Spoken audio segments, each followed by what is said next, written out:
Estimados estudiantes, vamos a dar inicio a la clase del día de hoy. Vamos a tener un repaso acerca de los temas más relevantes que hemos visto en el curso de filosofía. Nuestro primer tema fue el saber filosófico. El hombre desde que existe ha necesitado resolver enigmas para sobrevivir. Para poder entender el saber filosófico necesitamos antes tener ciertas dudas acerca de nuestro existir y esto se resuelve a través de los enigmas. Un enigma se trata del dicho de una cosa que no se puede comprender o no logra interpretarse. Es algo que aún no tiene respuesta. Para poder comprender la filosofía podemos plantear enigmas acerca de nosotros mismos, nuestro origen, acerca de dónde venimos. También podemos plantear enigmas sobre el mundo que nos rodea. ¿Quién creó el mundo? Podría ser un enigma planteado. ¿Cómo fue creado el mundo? Podría ser otro enigma que se pueden plantear. Y también enigmas sobre lo que sucede en nuestro interior. Acerca del pensamiento, acerca de la sensación, acerca de la percepción. Para la resolución de dichos enigmas, el hombre se ha auxiliado de diversos métodos a través de la historia, como lo pudimos ver en la primera clase, y uno de ellos es el mito. Un mito es un pensamiento infundado en el cual se hace una afirmación sin ser demostrada. Ustedes hicieron una tarea acerca del mito de Narciso. Entonces, ustedes se pudieron dar cuenta que es como una historia que trata de emitir una opinión pero no tiene fundamento y no puede ser demostrada. Los mitos son pensamientos antropomórficos y recurren a los dioses que son como hombres pero tienen mucho poder, como ustedes se pudieron dar cuenta en su lectura. El origen de la filosofía se remonta al siglo VI a.C. Los griegos dejaron a un lado las creencias en los mitos y empezaron a tener ideas fundamentadas. Comenzaron a valorar la razón como la principal capacidad humana. Entonces empezaron a tener un pensamiento más metódico y más razonable. Las características de la filosofía en ese entonces es que la filosofía tenía un fundamento y no va a tomar nada por verdad hasta que se demuestre de manera racional. El interés universal no tiene un campo específico de estudio. La filosofía no se centra solo en la matemática, solo en la física, solo en la ciencia, tiene un interés por varias disciplinas. Y la última característica es la indagatoria. Indagar significa buscar las causas y la esencia de las cosas. Cuando hablamos de la esencia nos referimos a eso que hace ser a un objeto, a una persona. Esto fue lo que vimos en el primer tema. Ahora vamos a repasar nuestro segundo tema. Muy bien, para el segundo tema tuvimos la admiración y el encuentro con la verdad. Definimos qué era admiración, y la admiración se puede definir como mero asombro o extrañeza ante lo sorprendente, ignorado o inesperado. Para poder empezar a hacer filosofía necesitamos volver a regresar a ser como niños. ¿Por qué razón? Porque los niños preguntan, indagan y se admiran sobre cualquier cosa que ven en su alrededor.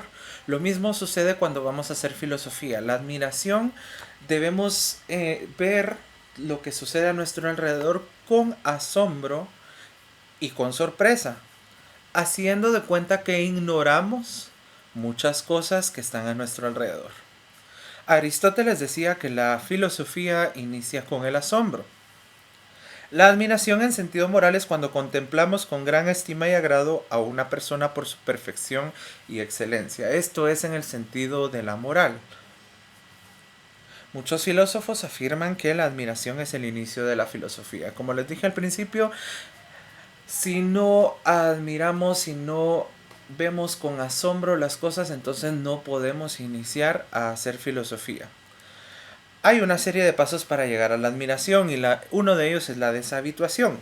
Significa salir de la costumbre y también implica dejar de ver la realidad como la vemos. El arte de saber preguntar.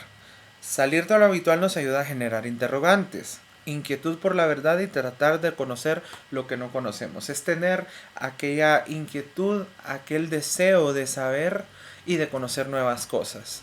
La docta ignorancia se refiere a no creer que lo sabemos todo. Podemos tener dominio de un tema, pero hay muchos temas que no conocemos y reconocer que los ignoramos en ese momento practicamos la docta ignorancia. También debemos estar abiertos a conocer la verdad y reconocernos ignorantes así sepamos muchas cosas. Solo sé que no sé nada, dijo el filósofo griego Platón. Ahora vamos a pasar al repaso de nuestro tercer tema. Muy bien, en el siguiente tema tenemos la filosofía como ciencia. Para empezar vamos a definir y repasar lo que es ciencia, y ciencia lo definimos como el conocimiento que se obtiene mediante la observación de patrones regulares de experimentación en ámbitos específicos. Es el nuevo conocimiento que se genera a partir de una serie de pasos. Para crear ciencia se generan preguntas e hipótesis, se hacen deducciones. Todo esto a través del método científico. Como les dije, para hacer ciencia aplicamos una serie de pasos y en este caso es el método científico. El objeto de estudio de la ciencia y de la ciencia filosófica es el ente. Vamos a definir ente como un concepto filosófico que remite a lo que es. Existe o puede existir. Es un ser de modo concreto. Al ente nos vamos a referir a lo que existe, a lo que es tangible, lo que es concreto, lo que pudiera existir y lo que es actualmente. Los entes los vamos a dividir de varias formas. Uno de ellos son los entes reales. Estos son los que se captan por medio de los sentidos, a través de la sensación. Todo lo que nosotros podemos ver, lo que podemos escuchar, lo que podemos olfatear, lo que podemos tocar, lo que es concreto y se puede percibir a través de los sentidos, a través del ámbito sensorial, son los entes reales. Los entes formales son todos aquellos que se relacionan con el formalismo como el arte y la literatura. Y los entes ideales se caracterizan por su intemporalidad, por ejemplo, las matemáticas. ¿Por qué son intemporales? Porque las matemáticas han estado ahí siempre. La matemática es una ciencia exacta que no cambia. Muy bien, vamos a dar paso al repaso del siguiente tema. Para el repaso del conocimiento humano vamos a definir qué es conocimiento, y conocimiento lo vamos a comprender como hechos o información adquiridos a través de la experiencia o educación, la comprensión teórica o práctica de un asunto referente a la realidad. El conocimiento representa la certeza cognitiva según las respuestas a las siguientes preguntas. Para poder crear nuevo conocimiento y para poder adquirirlo debemos realizar varias preguntas. ¿Qué, cómo, cuándo y dónde? ¿Qué pasa? ¿Qué sucede? ¿Cómo sucede? ¿Cuándo sucede? ¿Dónde sucede? ¿O de dónde se obtiene la información? Lo podemos definir como conciencia o familiaridad adquirida por la experiencia de un hecho o situación. Por ejemplo, las personas que atienden un local comercial tienen conocimiento del producto que están vendiendo. ¿Por qué razón? Por la misma experiencia que están viviendo. Eso también es conocimiento. Lo que se adquiere como contenido intelectual relativo a un campo determinado. Por ejemplo, ustedes que están estudiando. A través de esta modalidad virtual ustedes están adquiriendo conocimiento a través de lo intelectual. El conocimiento es un conjunto de información almacenada mediante la experiencia o el aprendizaje. La experiencia o el aprendizaje, por ejemplo, las personas que saben montar bicicleta, las personas que saben manejar un vehículo, tienen el conocimiento de cómo hacerlo, lo almacenan en su cerebro y mediante la experiencia lo pueden poner en práctica. Aristóteles decía, todos los hombres desean conocer por naturaleza, todos los seres humanos deseamos ampliar nuestros conocimientos para poder obtener mejores resultados en la vida. Santo Tomás de Aquino, que fue uno de los principales expositores de la escolástica, decía: el conocimiento se genera como producto de la combinación de métodos racionales con la fe en un sistema unificado de creencias. Para Santo Tomás de Aquino, lo que nosotros percibimos y tenemos relacionado con nuestra fe, ya sea cristiana, católica, según lo que nosotros profesemos, el conocimiento se va a generar como producto de la combinación de nuestras creencias con los métodos racionales. Tenemos varios tipos de conocimiento. Uno de ellos es el conocimiento cotidiano o espontáneo.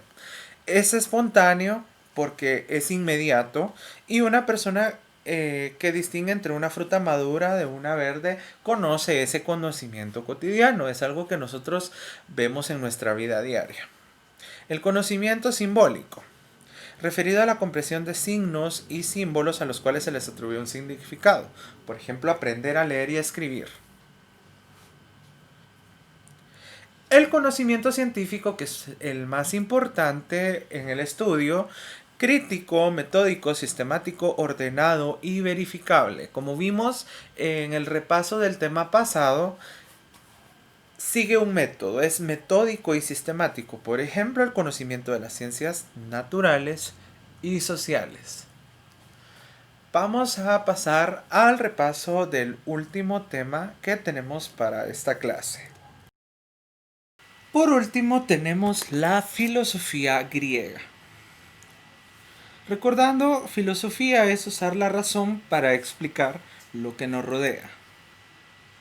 Los griegos fueron los primeros en dar una explicación racional a los fenómenos naturales y a la existencia del hombre, como lo hemos visto a través de este repaso. La filosofía griega tuvo tres etapas importantes: la presocrática, la etapa de los sofistas y la etapa de los filósofos. Se le llama presocrática a la etapa de los filósofos que aparecieron antes de Sócrates.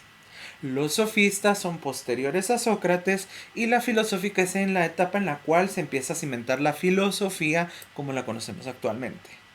Los filósofos presocráticos buscaban descubrir la naturaleza del universo. Originan la filosofía griega. A través de estos filósofos se dio origen a una nueva forma de pensamiento.